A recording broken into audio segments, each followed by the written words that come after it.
वो एपिसोड की स्टार्टिंग में दिखाया जाता है कि एक जगह पर एक ओल्ड मैन बैठा हुआ होता है और तभी वहाँ पे एक सीलिंग से पंख गिरता है। अब वह ओल्ड मैन उस पंख को अपने सामने एक बैठे हुई लेडी पे आगे कर देता है और बोलता है कि फैंकिंग सू, तुम काफी यंग एज में ही अवतार एलम हो चुकी हो और इसीलिए अब मैं तुम्हें अपने सेक्ट के ऑथनर डिसाइबल के रूप में प्रमोट करता हूँ। तुम काफी टैलेंटेड हो और मुझे यकीन है कि तुम इसी तरह अपनी लाइफ में आगे बढ़ती रहोगी। फैंकिंग सू बोलती है, मास्टर मैं आपके नक्शे कदम पे चलती रहूंगी और अपने सेक्ट को और भी ज्यादा बड़ा करूँ। अब ओल्ड मास्टर बोलता है, मैं तुम्हें यहाँ पर जेडन पीक देता हूँ और आज के बाद तुम्हें कोई डिस्टर्ब करने की कोशिश नहीं करेगा। तुम जहाँ चाहे वहाँ अपनी मर्जी से प्रैक्टिस कर सकती और अपनी पावर बढ़ा सकती हो। तभी फैंकिंग सू बोलती है, मास्टर मैं आपसे एक रिक्वेस्ट करना चाहती हूँ। मैं चाहती हूँ कि मैं अपने घर जाकर अपने फादर से मिलूं और अपने लिए एक पर्सनल सर्वेंट रखूं जो मेरे घर पे मेरे एक्सपीरियंस किड को खाना खिलाएगा। और अब ये सुनकर मास्टर इसको इसकी परमिशन दे देता है और अब हमें दिखाया जाता है एक टाउन में एक स्कूल में कुछ लड़के कई सारे बच्चे मार्शल आर्ट की प्रैक्टिस कर रहे होते हैं।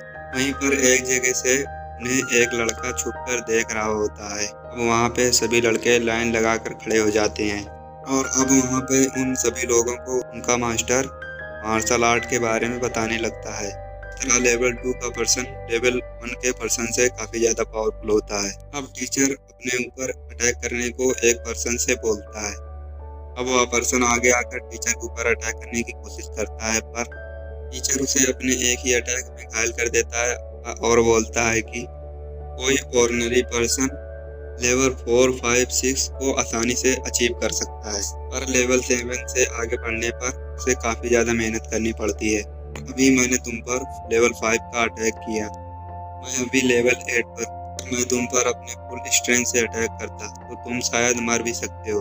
वह पर्सन टीचर को थैंक्स करके अपनी लाइन में लग जाता है। अब टीचर उन्हें लेवल 10, 9 के बारे में बताने लगता है। मास्टर बताता है कि अगर कोई पर्सन लेवल 10 पे पहुंच जाता है तो वो काफी ज्यादा पावरफुल हो जाता है। वहीं पर एक जगह से छुपकर वह लड़का सारी बातें सुन रहा होता है। टीचर की सारी बातें वह एक जगह से छुपकर सुन रहा होता है। तभी टीचर बोलता है, मैं क्या लगता है मार्शल आर्ट लेवल 10 पे खत्म हो जाता है? नहीं, लेवल 10 के बाद यार नई स्टार्टिंग है। लेवल 10 के बाद तुम्हें अचीव करना होता है अवतार रेलम। अवतार रेलम पर्सन के पास काफी ज्यादा यूनिक पावर होती है जिन्हें लोग सुपर नेचुरल पावर भी कहते हैं। उसका बॉडी और माइंड इनविजिबल हो जाते हैं, इसके बाद उसे कोई नहीं हरा सकता है। वह पर्सन फायर और वाटर को कंट्रोल कर सकता है। टीचर की सारी बातें सुनकर वहाँ पर छुपा लड़का सोचने लगता है कि आखिर मैं अवतार रेलम पर कैसे पहुँच सकता हूँ।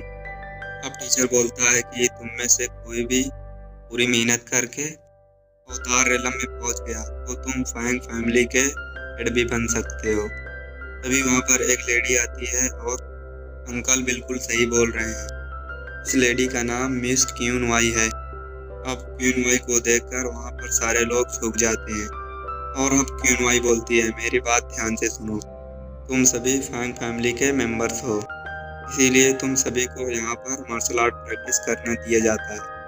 हम यहाँ पर सर्वेंट्स को प्रैक्टिस करने नहीं देते हैं और तुम सभी को यहाँ पर पावरफुल बनकर हमारी फैंग फैमिली को यहाँ की सबसे पावरफुल फैमिली बनाना है। इसीलिए तुम सबको यहाँ पे इतनी सुविधाएं दी जा रही और अब वहाँ पर सभी लोग इसके लिए क्यून वाई को थैंक। अब यह सुनकर वहाँ पर छुपा लड़का सोच रहा होता, भले ही मैं यहाँ का एक सर्वेंट हूँ लेकिन मैं मार्शल आर्ट प्रैक्टिस जरूर करूँगा और एक पावरफुल पर्सन बनूंगा। क्यून वाई के बगल में खड़ा हुआ शख्स बोलता है, क्यून वाई अब हमें चलना चाहिए। अब यह सुनकर वह लड़का काफी ज्यादा परेशान हो जाता है। किसी ने मुझे यह नहीं बताया कि आज क्वीन वाई हंटिंग पर जाने वाली है और मैंने यहाँ पर कोई भी तैयारी नहीं की है। क्वीन वाई के साथ वाला आदमी टीचर के सामने आते और बोलता है, कुआ माउंटेन से हमें यह मैसेज मिला है कि वह चोर आज रात लोंगयूंग रिवर के पास आएगा, तो हमें किसी भी हालत में उसे पकड़ना है। वो जल्दी में जा रहा होता है और तभी रास्ते में वह किसी से टकरा जाता है। अब वह आदमी दूसरे पर्सन से बोलता है, जैंग क्यूंग तुम यहाँ के क्या कर रहे हो? जैंग क्यूंग बोलता है कि सीनियर जिन, मुझे यहाँ पर सीनियर हु ने बुलाया था। और अब वह उसको इग्नोर करके सीनियर हु के पास आता है और बोलता है, आपने आज मुझे यहाँ पर क्यों बुलाया है? सीनियर हु बोलता है, मुझे पता चला है कि भाई चांद को 2 एंशिएंट ट्रेजर मिले हैं और रूमर के हिसाब से उनमें से एक ट्रेजर प्योर है। उन ट्रेजर में से एक नाइट ओपनिंग गोल्ड ट्रेजर है और मेरे ख्याल से कोई इवल सेक्टर रिवाइव हो सकता है। तो हमें उन ट्रेजर को किसी गलत हाथ में पड़ने से रोकना होगा और मैं चाहता हूँ कि तुम वह डायमंड ड्रैगन पिक्चर मुझे लाके दो। पर हाँ, तुम इस बारे में किसी को मत बताना। और अब यह सुनकर जिन यहाँ से चला जाता है। अब हमें दिखाया जाता है कि एक जगह पर कुछ लोग उस लड़के को मार रहे होते पर क्वीन वाई भी खड़ी होती है। क्वीन वाई के साथ वाला पर्सन बोल रहा होता है, आखिर तुम्हारी हिम्मत कैसे हुई? आज क्वीन वाई इंटर पर जाने वाली थी, तुम्हें पता था, तो तुमने उसके घोड़े को पहले से तैयार करके क्यों नहीं रखा? क्या तुम भूल गए तुम हमारे सर्वेंट हो?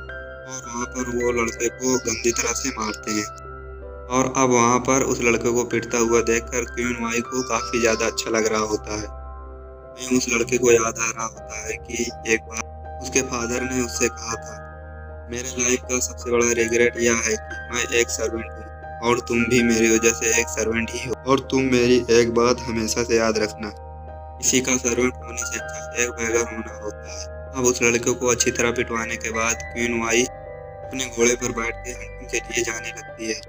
अब क्वीन वाई के जाने के बाद वहाँ पर सभी सर्वेंट खड़े होते हैं और उसका मजाक उड़ाने लगते हैं और तभी वहाँ पर क्वीन वाई के साथ रहने वाला पर्सन आता है और बोलता है कि हमें पता चला है कि यहाँ पर फैंग किंग सू अपने फादर से मिलने के लिए यहाँ आ रही है और अब फैंग किंग सू अवतार रिलम पर पहुँच चुकी है, जिसके लिए यहाँ पर एक बहुत बड़ा सेलिब्रेशन होगा। तो मैं सेलिब्रेशन की सारी जिम्मेदारी तुम लोगों को देता हूँ, ध्यान रखना कि तुमसे कोई गलती ना हो।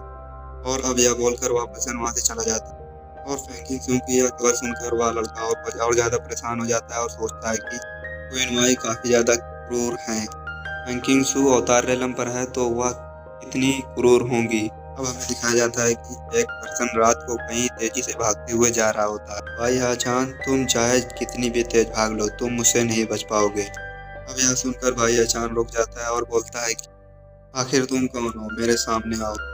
और तभी टीचर एक जगह से निकलकर बाहर आता है। वहीं पर भाई आचान को फैंग फैमिली के काफी सारे सोल्जर घेर लिए होते हैं और उन सभी ने भाई हाईचान को एरो पॉइंट कर रखा होता है। और अब भाई हाईचान बोलता है, तुम यहाँ पर मुझे पकड़ने के लिए आए हो, सपने मत देख, तुम मुझे कभी नहीं पकड़ पाओगे। टीचर बोलता है, तुम्हें अपनी पावर पर काफी घमंड है, तो फिर तुम्हें देखते हैं तुम कितना ज्यादा पावरफुल हो। और अब यह बोलकर टीचर भाई हाईचान पर अटैक कर देता है और भाई हाईचान वहाँ पर टीचर से काफी ज्यादा पावरफुल होता है और अब वह टीचर को हरा देता है और बोलता है कि मैं समझ गया हूँ कि तुम 9 लेवल पर पहुंच चुके हो, लेकिन तुम मेरे सामने कुछ भी नहीं। अब टीचर बोलता है, तुम काफी ज्यादा पावरफुल हो, इसका मतलब तुमने 10 लेवल अचीव कर लिया है। तभी वहाँ पर सभी सोल्जर भाई हाईचान को शूट कर पर भाई हाईचान उन सभी एरोज को अपने कंट्रोल में कर उन सभी सोल्जरों को घायल कर देता है। अब भाई हाईचान उस सभी सोल्जरों को मारते हुए काफी तेजी से आगे बढ़ने लगता है। अब हमें दिखाया जाता है कि वह लड़का एक जगह पर मार्शल आर्ट की प्रैक्टिस कर रहा होता है। वहीं चाबुक से पीटने के वजह से वह काफी ज्यादा घायल होता है, पर वह मार्शल आर्ट की प्रैक्टिस करके काफी ज्यादा पावरफुल बनना चाहता था। इसीलिए वह लोंगयून रिवर की कसम खा के बोलता है कि इस वर्ल्ड का सबसे पावरफुल मार्शल आर्टिस्ट बनूंगा। अब हमें दिखाया जाता है कि भाई हाईचान काफी तेजी से भागते हुए कहीं जा रहा होता है, पर टीचर उसका अभी भी पीछा कर रहा होता है। गुस्सा होकर वह अपने वेपन से टीचर पर अटैक कर देता है और तभी वहाँ पर फैंग किंग सू आ जाती है। तभी भाई हाईचान के अटैक को डिफ्यूज कर देती है। तो फैंग किंग सू बोलती है, भाई हाईचान, तुम्हें मेरी फैमिली से पंगा नहीं लेना चाहिए था। अब वहाँ पर फैंग किंग सू को देखकर भाई हाईचान बोलता है कि तुम अवतार रेलम पर पहुंच चुकी हो। और अब यह बोलकर भाई हाईचान वहाँ से भागने लगता है, पर फैंग किंग सू उसका पीछा करती है।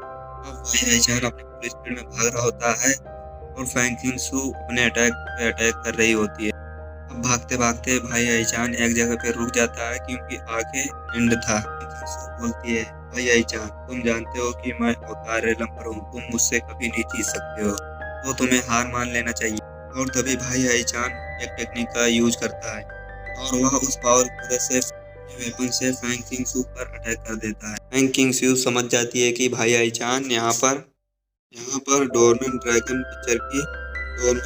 पिक्चर की पावर यूज कर रहा है और अब फैंकिंग चू अपने अटैक से भाई आईचान के पावर को डिफ्यूज कर देती और अब वह भाई आईचान को मारने के लिए आगे बढ़ती है और अब डोरमैन ड्रैगन पिक्चर भाई आईचान को चारों ओर से घेर लेता है और उसे लेकर पानी में कूद जाता है। अब वहाँ से भाई आईचान को भागता हुआ देखकर फैंकिंग चू सोचने लगती है मेरी पावर की वजह से डोरमैन ड्रैगन पिक्चर जाग चुका है। क्या भाई आईचान सच में डोरमैन ड्रैगन पिक्चर के पावर के वर्ती है?